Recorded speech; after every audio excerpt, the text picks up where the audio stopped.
It's the summer of 1968. Detroit is loud, hot, on edge. The streets smell like leaded gasoline and burning rubber. Every stoplight is a starting line. Every highway on-ramp a proving ground. Kids with paychecks from factory jobs are buying cars their fathers couldn't dream of. V8s rumble at every intersection. Muscle cars prowl the boulevards like predators. And somewhere inside Ford's engine labs, buried under stacks of blueprints and dyno sheets, an engine exists that was never supposed to scare its own creators. Because once it escaped into the wild, they couldn't put it back. Most people think they know the 428 Cobra Jet. Just another big Ford V8. Just another muscle car motor. Just another chapter in the horsepower wars. That's the lie. The truth is, the 428 Cobra Jet was an accident, a loophole, a barely controlled explosion of torque that Ford unleashed trying to win one war and nearly lost control of another. And what happened next changed Detroit forever. Back up to the mid-1960s, the muscle car wars are in full swing. Every manufacturer is locked in an arms race that makes the Cold War look civilized. Chevrolet has the L72 427, a screaming, high-revving monster that sounds like the apocalypse. Chrysler has the 426 Hemi, the elephant motor, the legend killer. Two massive hemispherical combustion chambers that turned quarter-mile strips into funeral processions for the competition. Horsepower numbers are climbing fast, but there's a problem nobody wants to talk about. These engines are monsters on paper, but they're expensive, hard to build, harder to live with. The Hemi is brutal and dominant, but it's a nightmare to manufacture. Wide heads that barely fit under the hood, complex valve train with dual rocker shafts, tolerances that require hand assembly, costs that make accountants weep. Dealers hate it because customers bring it back with problems. Accountants hate it because every unit sold loses money. Insurance companies hate it because every Hemi on the road is a lawsuit waiting to happen, but it keeps winning races, and that's all that matters. Ford, meanwhile, has the FE engine family, reliable, proven, boring, used everywhere from pickup trucks to Galaxies to NASCAR stalkers. It's the blue-collar workhorse of the Ford empire. But Ford doesn't have a true street-level Hemi killer. They have the 427. But that engine is a race motor wearing license plates, cross-bolted mains, side oiler oiling system, exotic components that cost a fortune, expensive, rare, overkill for anyone who just wants to win at stoplights. The 427 is for professionals. Ford needs something for the streets, something dealers can sell, something that doesn't require a trust fund to maintain. So the question becomes simple. How do you beat the Hemi without building a Hemi? The answer comes from an unexpected place, the 428 FE block. On paper, it's nothing special. A 4.13-inch bore, a 3.98-inch stroke, all iron, heavy, industrial, designed for full-size cars and luxury torque, not drag strip glory. This is the engine Ford puts in police interceptors, in Thunderbirds, in heavy sedans that need to merge onto highways without embarrassing their owners. It's a truck engine in a tuxedo, but one Ford engineer looks at it differently. He sees potential where others see compromise. What if you take the big, long-stroke 428 block and give it the breathing of a race engine? What if torque, not peak horsepower, is the weapon? What if instead of building another high-strung, high-maintenance monster, you build something brutal and simple? That idea becomes the Cobra Jet. The foundation stays modest. The block stays mostly stock. No cross-bolted mains like the 427. No exotic casting techniques. No hand-fitted components. Just a regular production 428 block. The kind Ford builds by the thousands. But everything on top changes. Big port heads based on the 427 low-riser design get bolted on. These heads flow serious air. Not 427 race levels, but close enough. 2.09-inch intake valves. 1.66-inch exhaust valves. Combustion chambers cleaned up and optimized. A high-rise aluminum intake manifold replaces the stock unit. This isn't some economy part.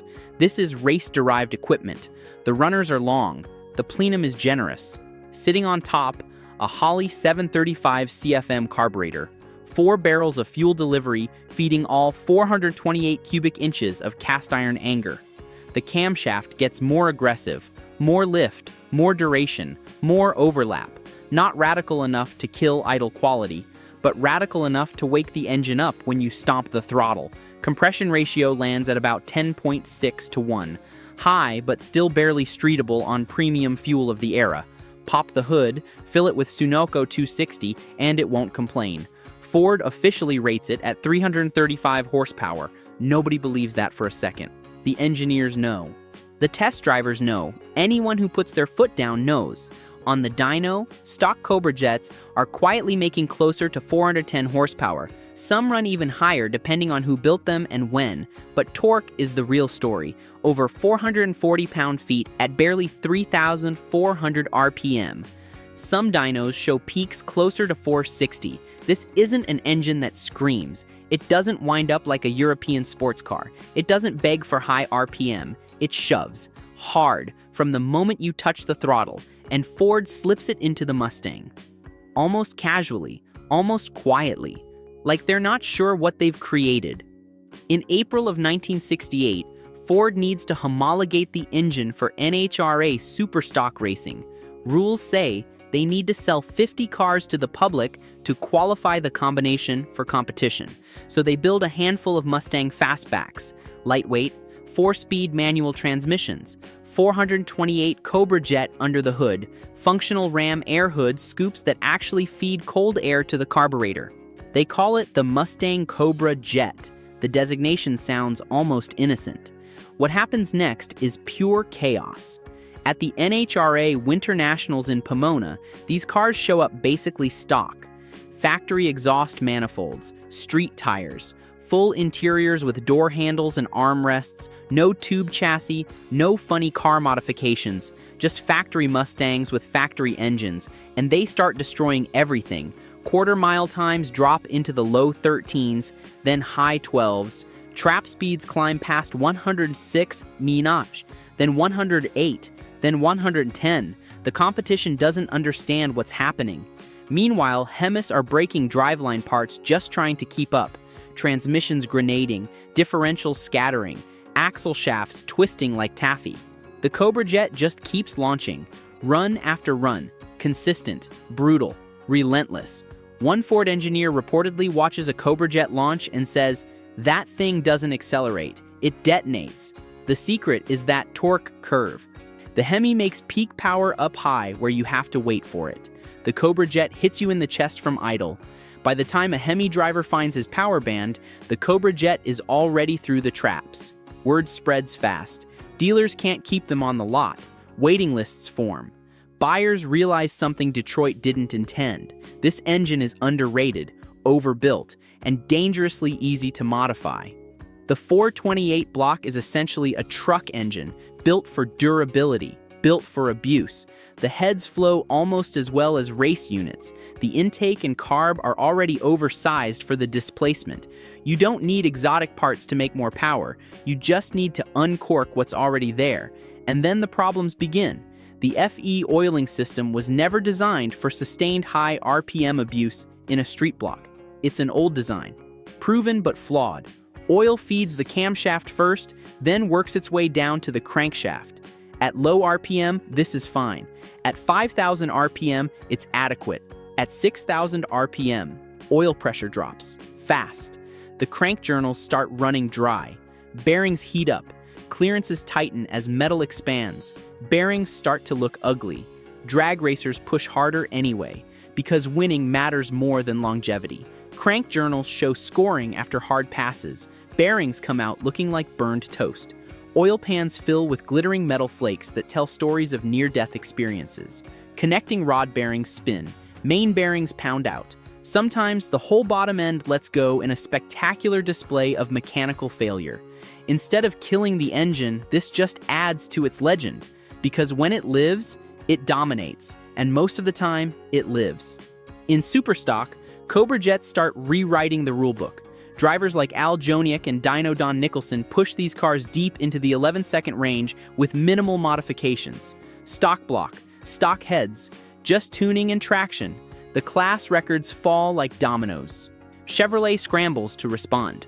Chrysler adds more Hemi options. But the Cobra Jet keeps winning because it's cheaper to campaign and easier to fix. And then Ford doubles down. They release the Super Cobra Jet. This is where things get serious.